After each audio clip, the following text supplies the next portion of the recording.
Hello, my name is Adam Taranto, and today I will be explaining the number needed to harm, or NNH, and the number needed to treat, or NNT. The number needed to harm is useful for clinicians to understand a treatment's potential for harm. NNH is the number of patients who need to be exposed to a risk factor, such as a new drug, in order for one person to experience a negative side effect, such as injury or death. A low NNH is associated with an increased risk of harm.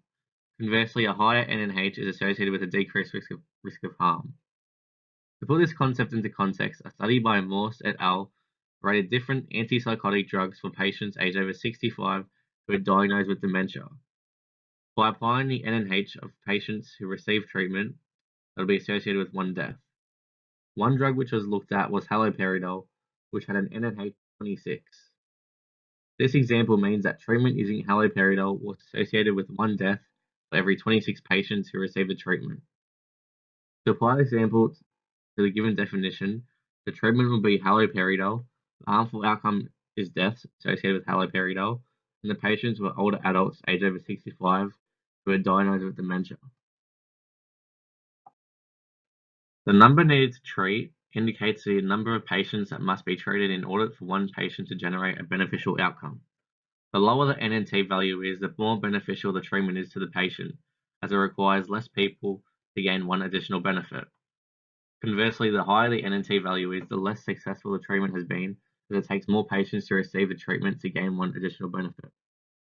A systematic review by Bond et al. Relating to Divalproex, which is a common drug used with the treatment of depression, versus placebo in the treatment of acute bipolar depression in adults, found that in order to receive the additional benefits of relative risk of response and relative risk of remission, the NNT for each was 7 when compared to the placebo.